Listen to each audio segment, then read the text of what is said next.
പക്ഷെ പിന്നീട് നമ്മൾ ഓരോ പ്രവൃത്തി കാണുമ്പോഴും നമ്മൾ സ്വാഭാവികമായിട്ടും ആലോചിച്ചു. അങ്ങനെ കുറച്ച് മുൻപ് പറഞ്ഞ ഉത്തരം അതിനായിരുന്നു. കാരണം അങ്ങനെ ആരെങ്കിലും ഉണ്ടെങ്കിൽ അതിൽ നിന്ന് പിന്മാറണം. കാരണം വെച്ച് കഴിഞ്ഞാൽ സംശയങ്ങൾ തോന്നുമെങ്കിലും നമ്മൾ തെളിവില്ലാത്ത കാര്യമാകുമ്പോൾ ഈ ഇപ്പോഴത്തെ ഇതിനകത്ത് പ്രതികൾ ചെയ്ത പോലെ ഈ കാടടച്ച് പിടിപ്പിക്കുന്നവർ അവരാണ് ഇവരാണെന്ന് നമ്മൾ പറയുന്നവരോട് യോജിക്കാൻ പറ്റില്ല. കാരണം ഈ സമയത്ത് നമുക്ക് തോന്നുന്നതാണ്. ചിലപ്പോൾ നമുക്ക് ഇന്ന ആൾക്കാരാണെന്ന് തോന്നുന്നവർ ചിലപ്പോൾ നമ്മളെ ചിലപ്പോൾ സഹായിച്ചുകൊണ്ടിരിക്കുകയായിരിക്കും. അതുകൊണ്ട് തെളിവില്ലാതെ ആരെ പറ്റിയും ഒരു ആരോപണം ഉന്നയിക്കാനും ഒരിക്കലും ജീവിതത്തിൽ ശ്രമിച്ചിട്ടില്ല, ഇനിയും ശ്രമിക്കുന്നു. പക്ഷെ ആരോ ഉണ്ട്. അത് ഈ കുട്ടികളുടെ കഷ്ടകാലത്തിനാണ് അവർ വന്ന് പെട്ടിരിക്കുന്നത്. കാരണം നിയമത്തിന്റെ യാതൊരു വശവും അറിയാത്ത ഒരു പൊട്ടബുദ്ധി എന്നൊക്കെ പറയുമല്ലോ, അങ്ങനത്തെ ബുദ്ധിയുള്ള ഏതോ ഒരു വക്കീലിന്റെ ഒക്കെ ഡിഗ്രി പോലും ഇല്ലാത്ത ഒരു വക്കീലാണ് ഇവർക്ക് പറഞ്ഞു കൊടുത്തിരിക്കുന്നത്. അല്ലെങ്കിൽ ഈ കുട്ടികൾ ഇങ്ങനെ പെടില്ലായിരുന്നു. ഇനി അവരുടെ ജീവിതം ദുസ്സഹമായി പോകും അവർ കാണിച്ച പ്രവൃത്തിക്ക്. കൂടുതലൊന്നും പറയാനില്ല. കാരണം നല്ല സംശയങ്ങൾ പൊതുസമൂഹത്തിന് മുന്നിൽ പറയുന്നില്ല എന്നാണ്. എന്തോ കൈവശം തെളിവില്ലാത്തത് കൊണ്ട് തന്റെ ഉള്ളിലുള്ള സംശയങ്ങൾ പറയാതിരിക്കുകയാണ്.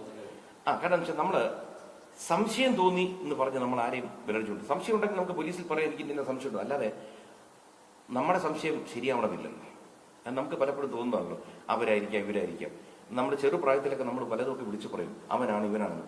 പ്രായപൂർത്തിയായി പക്വത വരുമ്പോൾ നമ്മൾ മനസ്സിലാക്കേണ്ടത് ഈ കുട്ടികളുടെ കേസ് തന്നെ ആലോചിക്കൂ.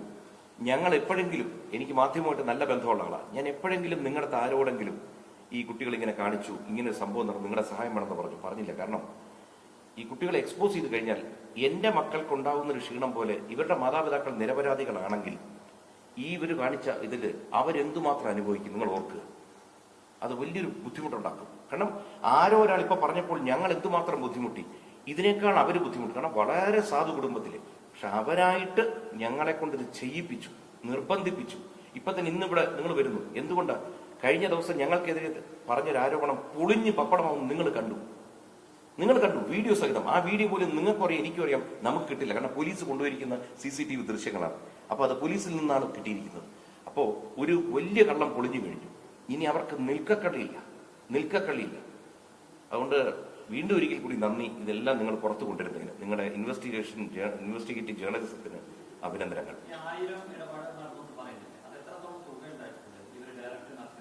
കേട്ടില്ല. അതെ അതെ അല്ല, ഇതെല്ലാം കൂടിയാണ് നമ്മൾ പറയുന്നത്. ഈ വ്യാപ്തി വരുന്നതെന്ന് വെച്ചാൽ ഈ 69 നിൽക്കത്തില്ല. ഇതിപ്പോ ഒരു ആദ്യം നമുക്ക് ഓഡിറ്റേഴ്സ് പറഞ്ഞു തരുന്നതാണ്. അതിൽ പോലും വ്യത്യാസം വരാം. ഇപ്പൊ ഞാൻ പറയട്ടെ, ഈ കുട്ടികളുടെ അക്കൗണ്ടുകളിൽ ഏതോ ഒരു കുട്ടിയുടെ അക്കൗണ്ടിൽ 34 ലക്ഷം രൂപ വന്നിരിക്കുന്നു, ഒരു കുട്ടിയുടെ 12. ഇവരൊരു ഇന്റർവ്യൂവിൽ പറയുന്നുണ്ട് ഞങ്ങൾ ഷെയർ ചെയ്തിരിക്കുന്നു. അപ്പൊ ഷെയർ ചെയ്യുമ്പോൾ ചിലപ്പോൾ ഡബിളിങ് വരാനും സാധ്യതയുണ്ട്. മനസ്സിലായില്ലേ? ആ കുട്ടികൾ ഷെയർ ചെയ്തിരിക്കുന്നു, അവർ തമ്മിൽ ഷെയർ ചെയ്തിരിക്കുന്നു. ഇനി ആരുടെയൊക്കെ അക്കൗണ്ടിലോട്ട് മാറ്റിയിരിക്കുന്നു, ഇത് മുഴുവൻ ഒരു ഓഡിറ്റിംഗ് നടത്തി കഴിയുമ്പോൾ പോലീസിന് കിട്ടും. പോലീസിന്റെ ഭാഗത്തുനിന്ന് ഇനി ഇത് വെളിയിൽ വരാൻ പറ്റും.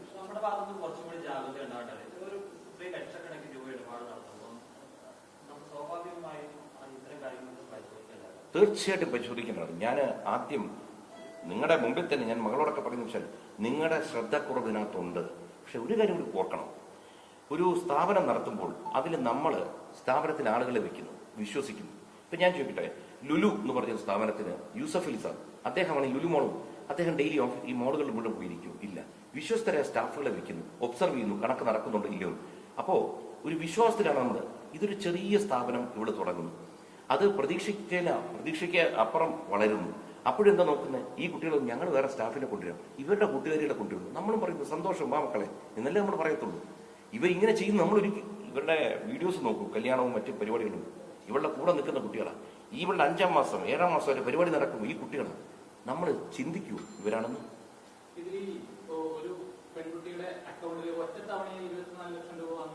അല്ലല്ല, ഈ ഇടപാടുകളെല്ലാം കൂടി അതൊന്നും ഞാൻ കണ്ടിട്ടില്ല. നമുക്കിതൊക്കെ അറിയാൻ കഴിഞ്ഞത് അത് നിങ്ങൾ കൃത്യമായിട്ട് പോലീസിനോട് വെച്ചാൽ. കാരണം ഇതൊരു വലിയ, ഞങ്ങളുടെ ഫോണിലൊക്കെ നോക്കുമ്പോഴേ ഈ സ്റ്റേറ്റ്മെന്റ് തന്നെ 100 പേജിന് മുകളിൽ. ഈ ഞങ്ങൾക്ക് ചെറിയ ചെറിയ സംശയം തോന്നി. കാരണം വെച്ചാൽ ബേസിക് തുടങ്ങിയ വെച്ചാൽ ഇവളുടെ അനിയത്തി ഇഷാനിയുടെ ഫ്രണ്ട് വന്ന് അവിടെ നിന്ന് സാധനം വാങ്ങിക്കുമ്പോൾ QR കോഡ് വർക്ക് ചെയ്യുന്നതിന് വേറെ കാണിച്ചു, ഹൻസിയുടെ 2 പേര്. അപ്പൊ അവര് പൈസ കൊടുത്തതിന് ശേഷം അവര് നോക്കി വേറെ പേര് വന്നു. ഇവരെ വിളിച്ചിട്ട് ഞങ്ങൾ ഇന്ന് സാധനം വാങ്ങിച്ചിട്ടുണ്ട്, ദിയക്ക് ഈ പൈസ കിട്ടിയോ? ഇവിടെ ചെക്ക് ചെയ്തപ്പോ ഇല്ല. ഇത് വിളിച്ച് ചോദിക്കുന്നിടത്തുനിന്നാണ് പ്രശ്നങ്ങളുടെ തുടക്കം. ഇതിൽ ദിയ മാസങ്ങൾക്ക് മുൻപ് ഒരു സ്റ്റോറിയോ പോസ്റ്റോ ഇട്ടിട്ടില്ല ഇൻസ്റ്റാഗ്രാമിൽ. വിശ്വസിച്ച ചിലർ തന്റെ സ്ഥാപനത്തിൽ നിന്ന് സാമ്പത്തിക തട്ടിപ്പ് നടത്തി. അത് ഈ സംഭവം തന്നെയായിരുന്നു. അത് മാസങ്ങളൊന്നും ആയിട്ടില്ല, ഒരു 2 ആഴ്ച പോലും ആയിട്ടില്ല, അതിനകത്തേ ആവുന്നുള്ളൂ. അത് കാര്യം ഇത് ഞാൻ കണ്ടുപിടിച്ച ഉടനെ ഞാൻ ഇവരോട് സത്യം പറയാൻ പറഞ്ഞിട്ടുണ്ടായിരുന്നു. ഞാൻ പറഞ്ഞു, ഞാൻ ഇപ്പോഴും നിങ്ങളുടെ അനിയത്തിമാരായിട്ടാണ്, ഇങ്ങനെയാണ് ഞാൻ പറഞ്ഞത്, അനിയത്തിമാരായിട്ടാണ് കാണുന്നത്. നിങ്ങൾ എന്നോട് സത്യം പറഞ്ഞാൽ നമുക്ക് എന്തെങ്കിലും ഒരു കോംപ്രമൈസിലോട്ട് വരാം. പക്ഷെ നിങ്ങൾ കള്ളം പറഞ്ഞാൽ എനിക്കത് നിയമത്തിന്റെ രീതിയിലോട്ട് പോകേണ്ട വരും എന്ന് ഞാൻ അവരോട് പറഞ്ഞു. അപ്പോഴും പറഞ്ഞുകൊണ്ടിരുന്നു, ചേച്ചി ഇതിനകത്ത് നിയമത്തിലോട്ടൊന്നും പോകേണ്ട കാര്യമില്ല, നമ്മൾ സത്യമാണ് പറയുന്നത്, വെറും ഒരു 500-2000 രൂപയ്ക്ക് നമ്മൾ എടുത്തിട്ടുള്ളൂ, അതിൽ കൂടുതൽ എടുത്തില്ല, അത് പറഞ്ഞുകൊണ്ടിരുന്നു. ഞാൻ പറഞ്ഞു ശരി, അപ്പം നിങ്ങൾക്ക് സത്യം പറയാൻ താല്പര്യമില്ല, അതുകൊണ്ട് ഞാനൊരു സ്റ്റോറി ഇടാം, ഇതുപോലെ കടയിൽ വന്ന് പർച്ചേസ് ചെയ്ത് ആരെങ്കിലും വേറെ സ്റ്റാഫുകളുടെ പേഴ്സണൽ അക്കൗണ്ടിലോട്ട് പേയ്മെന്റ് കൊടുത്തോ എന്ന് പറഞ്ഞൊരു സ്റ്റോറി ഞാൻ ഇടാൻ പോവുകയാണെന്ന് പറഞ്ഞു. പറഞ്ഞതും ഈ 3 പേരും അവരെ കൊണ്ട് പറ്റുന്ന എല്ലാ നമ്പേഴ്സിൽ നിന്നും എന്നെ കോൺടാക്ട് ചെയ്തിട്ട് പറഞ്ഞു, കാലി വീഴാം, അങ്ങനെ ഒരു സ്റ്റോറി ഇടരുതെന്ന് പറഞ്ഞു. ഞാൻ പറഞ്ഞു, അങ്ങനെ ഒരു സ്റ്റോറി ഇട്ടാൽ ഇപ്പം എന്താ പ്രശ്നം? അപ്പോൾ അവർ പറഞ്ഞു, അല്ല ചേച്ചി അങ്ങനെ ഇട്ട നമ്മുടെ കുടുംബക്കാരൊക്കെ നമ്മൾ കള്ളികളാണെന്ന് വിചാരിക്കുന്നുണ്ട്. ഞാൻ പറഞ്ഞു, നിങ്ങൾ കണ്ടിട്ടില്ലെങ്കിൽ നിങ്ങൾ കള്ളികളല്ലല്ലോ, കുടുംബക്കാർ ചോദിക്കുമ്പോൾ പറയണം അത് വേറെ ആരെയോ പറ്റി ഇട്ടതാന്ന് പറയണം എന്ന് പറഞ്ഞു. സ്റ്റോറി ഇട്ടതും ഒരു മിനിറ്റ് പോലും ആയിട്ടില്ല, എനിക്ക് എൻ്റെ OYOC അക്കൗണ്ടിൽ ഞാൻ റീഷെയർ ചെയ്തിട്ടുണ്ടായിരുന്നു, ദിയാ കൃഷ്ണയിലും ഉണ്ടായിരുന്നു. രണ്ടിലും ഒരു എന്താ പറയുക, ഒരു വേവ് എന്ന് പറയുന്ന പോലെ അത്രയ്ക്കാണ് ആൾക്കാർ മെസ്സേജ് അയച്ചുകൊണ്ടിരുന്നത് വിത്ത് സ്ക്രീൻഷോട്ട്. നമ്മൾ കടയിൽ വന്നപ്പോൾ ഇതുപോലെ കുട്ടികൾ വന്നിട്ട് പറഞ്ഞു, ഇത് QR കോഡ് വർക്ക് ആവുന്നില്ല, കുറച്ച് നാളായിട്ട് എററാണ്, നിങ്ങൾ പൈസ ഇട്ടാൽ നിങ്ങളുടെ പൈസ പോകും, അതുകൊണ്ട് നമ്മുടെയിലോട്ട് ഇട്ടോളൂ എന്ന് പറഞ്ഞാണ് പലരും. ഇവര് ചിലവരോ ക്യാഷ് തരുമ്പോൾ പറയും ക്യാഷ് വേണ്ട, QR മതി. ചിലവരോട് ബേബി ഇവർക്ക് ക്യാഷ്, ലിക്വിഡ് ക്യാഷിന് ആവശ്യം വരുമ്പോൾ ഇവർ നേരെ തിരിച്ചായിരുന്നു പറയുന്നത്, ക്യാഷ് മതി, ഇവിടെ QR കോഡ് വർക്ക് ആവുന്നില്ല. അങ്ങനെ ചിലവരെ കൊണ്ട് ATM-ൽ ഇവർ പറഞ്ഞു വിട്ട് ക്യാഷ് മേടിച്ച് റോഡിൽ പോയി നിന്ന് ഇവർ ക്യാഷ് മേടിക്കുമായിരുന്നു. കാര്യം അതാകുമ്പോൾ നമ്മുടെ CCTV ഫുട്ടേജിൽ കിട്ടത്തില്ല. അപ്പൊ ഇവരത് പ്ലാൻ ചെയ്ത് ചെയ്യിപ്പിക്കുന്നതും ചില കസ്റ്റമേഴ്സ് പറഞ്ഞിട്ടുണ്ട്. നമ്മുടെ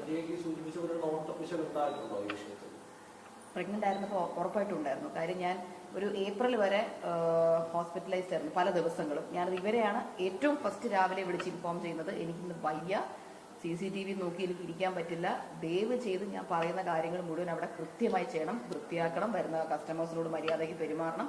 ഇതെല്ലാം ഞാൻ വിളിച്ച് പറയുമ്പോൾ മേ ബി ഇവരുടെ ഉള്ളിലൊരു സന്തോഷം ഉണ്ടായിരിക്കാം, ഓക്കെ വയ്യാതെ കിടക്കുക, അപ്പം ഇന്ന് ലൂട്ട് ചെയ്യാം എന്നുള്ളൊരു തോട്ട് ഉണ്ടായിരിക്കാം. പിന്നെ ഹസ്ബൻഡ് IT-ലാണ് വർക്ക് ചെയ്യുന്നത്, അപ്പോൾ പുള്ളി ഈ ബിസിനസ്സുമായിട്ട് വലിയ ബന്ധമൊന്നുമില്ല. എന്നെ ജസ്റ്റ് വെബ്സൈറ്റിന്റെ കാര്യത്തിൽ കുറച്ച് ടെക്നിക്കൽ പരമായ സഹായം ചെയ്യുന്നു എന്നുള്ളത്, പുള്ളിക്കും ഇതിനകത്ത് കംപ്ലീറ്റ് ആയിട്ട് കോൺസെൻട്രേറ്റ് ചെയ്യാൻ പറ്റുന്ന ഒരാളല്ല. ബിക്കോസ് ഉച്ച 2 തൊട്ട് രാത്രി 11 വരെ പുള്ളിക്കും വർക്കുണ്ട്, അപ്പോൾ ഇതിന്റെ പിന്നാലെ ഇരിക്കാൻ പറ്റില്ല. പിന്നെ വീട്ടിലുള്ള ആരെയും ബുദ്ധിമുട്ടിക്കേണ്ടെന്ന് വെച്ചിട്ടും പ്ലസ് ഇവരുടെ മേലുള്ള 100% വിശ്വാസം കാരണവും കൂടെയാണ് ഈ ഒരു കെയർലെസ്നെസ് സംഭവിച്ചിരിക്കുന്നത് എന്റെ ഭാഗത്ത് നിന്ന്. സംസാരിക്കുന്ന ചില ഓഡിയോയൊക്കെ പുറത്തുവിട്ടിട്ടുണ്ട്, അതായത് ഭീഷണിപ്പെടുത്തുന്നതും അതുപോലെ തന്നെ ലിയ മോശമായി സംസാരിക്കുന്നതൊക്കെയാണ് ആരോപിക്കുന്നത്. ശ്രദ്ധയപ്പെട്ടിരുന്നു? ഞാൻ കണ്ടായിരുന്നു. നേരെ തിരിച്ചു പറയട്ടെ, ആ വീഡിയോ ആണ് സർവ്വ തെളിവും വെളിക്കൊണ്ടെന്ന് അവരുടെ ഭാഗം കാണിച്ചു തുടങ്ങും. സ്വാഭാവികമായിട്ടും പണം പോയ ഒരാൾ ചീത്ത വിളിക്കും, ഞാനാണെങ്കിലും വിളിക്കും. ഇവളതിനകത്ത് രൂക്ഷമായി സംസാരിച്ചിട്ടുണ്ട്, അതൊക്കെ ശരി തന്നെയാണ്. ഞാൻ ചോദിച്ചോട്ടെ, പണം നഷ്ടപ്പെട്ട ഒരാളുടെ വേദന മനസ്സിലാക്കണമെങ്കിൽ പണം പോയവരോട് തന്നെ ചോദിക്കണം. കാരണം നമ്മൾ ലോണും എടുത്ത് ഒരു ബിസിനസ് തുടങ്ങുന്നു, അന്ന് ആലോചിക്കണം, നമ്മുടെ വീട്ടിൽ അത്രയ്ക്ക് കോടിക്കണക്കിന് രൂപയുണ്ടെങ്കിൽ കുറച്ച് പോട്ടെ എന്ന് വിചാരിക്കാം. ഞാൻ നിങ്ങൾക്കറിയാലോ, എന്റെ ചരിത്രം മുഴുവൻ നിങ്ങൾക്കറിയാം. കാരണം ഞാൻ എവിടെ നിന്ന് വന്നു, എങ്ങനെ വളർന്നു, എന്തൊക്കെ ജോലി ചെയ്തു, അങ്ങനെയുള്ള 4 പെൺമക്കളാണ്. അപ്പൊ അവളുടെ പൈസ പോയി, അവള് ചീത്ത വിളിച്ചു. പക്ഷെ എന്ത് പറ്റി, ആ വീഡിയോയ്ക്കകത്ത് അവർ കംപ്ലീറ്റ് കാണിക്കുന്നുണ്ട്, ഓരോരുത്തർ എടുത്ത പൈസ എത്ര, എങ്ങനെ അഭിനയിക്കണം എന്നൊക്കെ അവിടെ കാണിക്കുന്നത് നിങ്ങൾ കാണുന്നുണ്ടല്ലോ. ഞങ്ങളുടെ സൂയിസൈഡ് എന്ന് പറ എന്നൊക്കെ പറയുന്നത് കണ്ടില്ലേ നിങ്ങൾ? അതാ ആ വീഡിയോ ആണ് ആക്ച്വലി ഞങ്ങൾക്ക് ഏറ്റവും അനുകൂലമായിട്ടുള്ള ആദ്യത്തെ തെളിവ്. നിങ്ങൾക്ക് പോലും അറിയാം, അത് നിങ്ങൾ കാണുമ്പോൾ അറിയാലോ എത്ര മോശമായ 3 വ്യക്തികളാണ് ആ പെൺകുട്ടികളെന്ന്. നിങ്ങൾക്ക് അതിൽ നിന്ന് മനസ്സിലാക്കാം. അല്ലല്ലല്ല, നമുക്കിത് പരാതി. ഇത് ഞാൻ കണ്ടുപിടിച്ച ദിവസം രാത്രി ഞാൻ എല്ലാവരോടും പറഞ്ഞിട്ടുണ്ടായിരുന്നു, എന്നെ ഇവരെ ഉറങ്ങാൻ അനുവദിച്ചിട്ടില്ലായിരുന്നു. നമ്മളാ സംസാരിച്ചുകൊണ്ടിരിക്കുന്നത് പോലും എൻ്റെ ഒരു കാൽക്കുലേഷൻ ശരിയാണെങ്കിൽ ഒരു വെളുപ്പാങ്കാലത്തെ 3 മണി, 30-ാം തീയതി ഒരു 3 മണിയോളം സമയം വരും ഈ വീഡിയോ ഷൂട്ട് ചെയ്തിട്ടുണ്ട്. അപ്പൊ ഇവരിങ്ങനെ മാറി മാറി എന്നെ വിളിച്ച് ശല്യം ചെയ്തുകൊണ്ടിരുന്നപ്പോഴായിരുന്നു.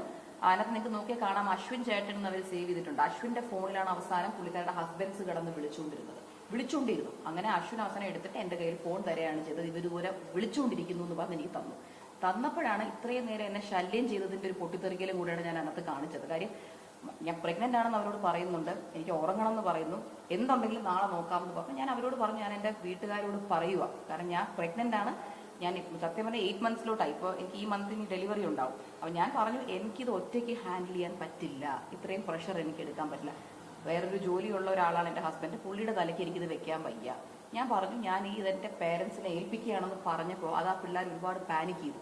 കാര്യം അന്ന് രാത്രി വേണമെങ്കിലും മീഡിയയിലെ ആൾക്കാരെ എനിക്ക് പരിചയമുണ്ട്, എനിക്ക് വേണമെങ്കിൽ ഒരു മെസ്സേജ് അയക്കാം എന്നുള്ളതേ ഉള്ളൂ, ഇതാ ഇങ്ങനെ പറ്റി എന്ന് പറഞ്ഞു. പക്ഷെ എന്നിട്ട് ഞാൻ ചെയ്തിട്ടില്ല. ഞാൻ അടുത്ത ദിവസം രാവിലെ ആവട്ടെ, ഒന്ന് മനസ്സൊന്ന് ക്ലിയർ ആയിട്ട് നമുക്ക് ചിന്തിക്കാം എന്ന് വെച്ചിട്ടാണ് ഞാൻ ഇരുന്നത്. അപ്പോഴേ അവർ കോൺടാക്ട് ചെയ്ത് ഞാൻ പൊട്ടിത്തെറിക്കുന്ന ആ ഒരു വീഡിയോ വെളിയിലോട്ട് വിട്ടത് വരെ. മേ ബി അവർ വിചാരിച്ചിട്ടും ഉണ്ടാവാം ഞാൻ രണ്ട് തെറി വിളിക്കുന്ന കേട്ട് കഴിയുമ്പോൾ മീഡിയക്കാരായാലും ജനങ്ങളായാലും എല്ലാവരും എൻ്റെ അഗൻസ്റ്റ് വരും. ഓ, ഈ പെണ്ണ് എന്താ ഗർഭിണിയായിട്ട് ഇത്ര തെറി വിളിക്കുന്നു എന്നുള്ള ചോദ്യം വരുന്നു.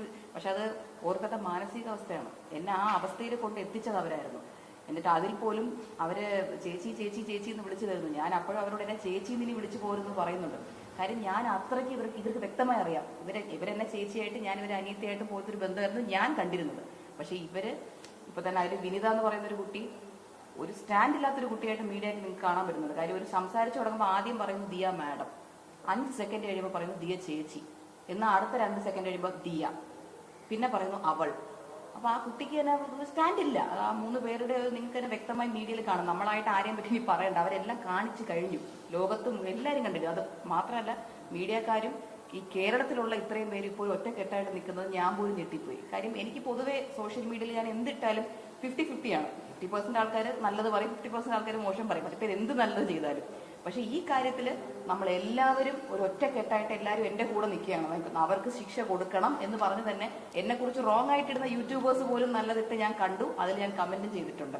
I M very very thankful to the media, police and the social media viewers. I'm really thankful. കാരണം നിങ്ങൾ എല്ലാവരുടെയും ഒരു സപ്പോർട്ടും കൂടെയാണ് ഞാൻ ഇപ്പോൾ ഇവിടെ ചിരിച്ചിങ്ങനെ ഇരിക്കുന്നത്. ഇല്ലെങ്കിൽ ഞാൻ തളരാനുള്ള എല്ലാം ഇതിനകത്തുണ്ടായിരുന്നു.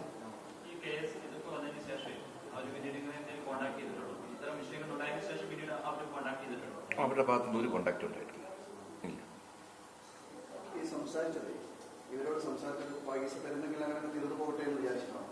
സ്വാഭാവികമായിട്ടും. കാരണം വെച്ച് കഴിഞ്ഞാല് സ്വാഭാവികമായിട്ട് എന്ത് പറ്റുന്ന അറിയോ, ഇതിലോട്ട് പുറകെ പോയി കഴിഞ്ഞാൽ നിങ്ങൾക്കറിയാം, ഇത് കോടതിയിലോട്ടൊക്കെ പോയി കഴിഞ്ഞാൽ നമ്മുടെ നാട്ടിൽ കുറച്ച് ലാഗ് ഉണ്ടാവും. സ്വാഭാവികമായിട്ടും പിന്നെ ഈ പൈസ റിക്കവർ ചെയ്യാന്ന് വെച്ചാൽ അത്ര എളുപ്പമുള്ള പരിപാടിയല്ല. എന്തിനാ, പകുതിക്കും താഴെയാണ് ഞാൻ പറഞ്ഞത്, പകുതിയല്ല. കാരണം അന്ന് അവര് സംസാരിക്കുന്ന രീതി ഇവിടെ നിന്ന് അങ്ങനെയാണ്, ഞങ്ങളുടെ കുടുംബത്തിന്റെ ഇപ്പൊ കാണുന്ന മുഖമല്ല അവരുടെ. അതെ. ഇനി പക്ഷേ ഇനി ഒരു ഒത്തുതീർപ്പിനും നമ്മളില്ല. പൈസ പോകുന്ന പോട്ടെ, ഇവരെ ഏതൊക്കെ രീതിയിൽ എന്തൊക്കെ മാക്സിമം ശിക്ഷ വാങ്ങിച്ചു കൊടുക്കണം. കാരണം വെച്ച് കഴിഞ്ഞാൽ ക്രിമിനൽ മൈൻഡാണ് ഇവരെ. ഈ സമൂഹത്തിന്റെ തന്നെ അപകടമാണ്. മാത്രമല്ല ഈ വാർത്തയ്ക്ക് നിങ്ങൾ ഇത്രയും പ്രാധാന്യം കൊടുത്തുകൊണ്ട് ഇവിടെ കേരളത്തിൽ എത്ര പേരാണെന്ന് പറയുന്നത് നിങ്ങൾക്കും വരുന്നുണ്ടാവും, ഞങ്ങൾക്കും മെസ്സേജ് വരുന്നു. സർവ്വ സ്ഥാപനങ്ങളിലും തട്ടിപ്പ് കിടക്കുന്നു, സർവ്വ സ്ഥാപനങ്ങളിലും. അതുകൊണ്ട് ഒരിക്കൽ കൂടി എല്ലായിടത്തും കൊച്ചുകുട്ടികളാണ് ബിസിനസ് തുടങ്ങുന്നത്, വളരെ വളരെ സൂക്ഷിക്കുക. വളരെ കാരണം വെച്ചാൽ 3-4 തലമുറയായിട്ട് ബിസിനസ് ചെയ്യുന്ന പേര് തന്നെ പറഞ്ഞുതരാം. ശ്രീ പോത്തൻ, അല്ല അശോക് പോത്തൻ എന്റെ ഫ്രണ്ടാണ്. അശോക് പോത്തൻ കഴിഞ്ഞ ദിവസം വിളിച്ചു പറഞ്ഞു, കൃഷ്ണകുമാറേ ഞങ്ങളുടെയൊക്കെ സ്ഥാപനത്തിൽ താനൊക്കെ ഇന്നലെ തുടങ്ങിയ ബിസിനസ്സിലുള്ളൂ, ഞങ്ങൾ ഇത്രയും പരിചയമുള്ളത്, തന്റെ മോളെ കുറ്റം പറഞ്ഞിട്ട് കാര്യമില്ല, ഞങ്ങളുടെ കൺമുമ്പിലാണ് കോടികൾ പോയത്. ഇതാണ് ഇവിടെ സംഭവിച്ചുകൊണ്ടിരിക്കുന്നത്. അതുകൊണ്ട് കൂടുതൽ ഒന്നും പറയാനില്ല. നിങ്ങളുടെ എല്ലാ സഹകരണത്തിനും നമുക്ക് തുടർന്നും ഇതേ സഹായ സഹകരണം ഞങ്ങൾക്കും ഞങ്ങളുടെ കുടുംബത്തിനും തരണമെന്ന് പ്രാർത്ഥിക്കുന്നു. Thank you, thank you, thank you. ചേർത്ത് വരണേ.